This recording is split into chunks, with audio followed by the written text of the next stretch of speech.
Okey gang. Okey, kali ni aku nak review, nak unbox satu benda yang best gang. Okey, actually barang ni wife aku yang hadiahkan sempena birthday aku. Okey, so sangat-sangat terima kasih kepada dia. So korang nak tahu benda tu? Okey, ni dia. Wireless microphone. Brand Boya. So dia punya model code dia adalah BY-WM4 Pro.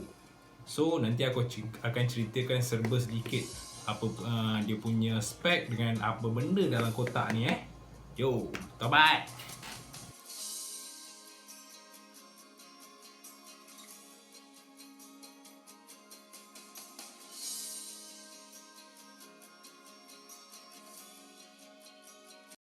Sekarang ni aku akan bermula pada bermula pada jarak 3 meter Aku akan bergerak ke belakang sikit demi sedikit sehingga ikut spek 50 meter untuk mikrofon ni.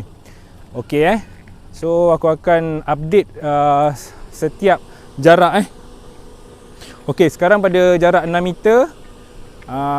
So nanti aku akan tengok dia punya kualiti suara. Jarak 6 meter. Okey, gerak lagi pada jarak 9 meter. Aku dah marking tau untuk setiap meter. Setiap 3 meter ni seterusnya.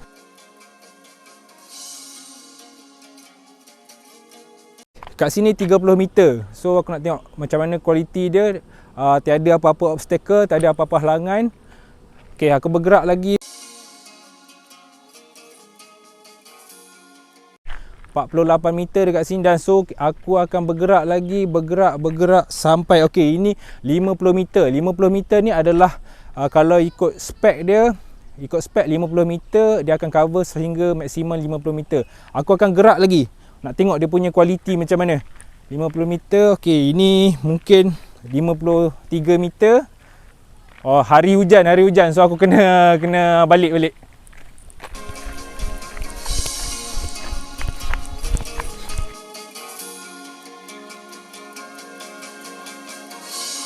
Okey gang, tadi korang dah tengok kan aku buat sound test dekat barang ni, dekat Boya wireless microphone ni. Okey, so far sound test tu aku buat tanpa apa-apa obstacle, halangan, dan pendengaran ni jelas sehingga melebihi 50 meter. Sama yang apa dia declare dalam dia orang punya manual book, dalam dia punya spek. So aku rasa sangat-sangat berbaloi, dan aku concludekan benda ni sangat-sangat sesuai kepada mereka yang memerlukan wireless microphone pada jarak-jarak tertentu. Okey, aku minta maaf kalau ada kekurangan dalam video tu, dan aku harap sangat korang dapat support aku dengan subscribe aku punya YouTube channel ni. Sangat-sangat berharap.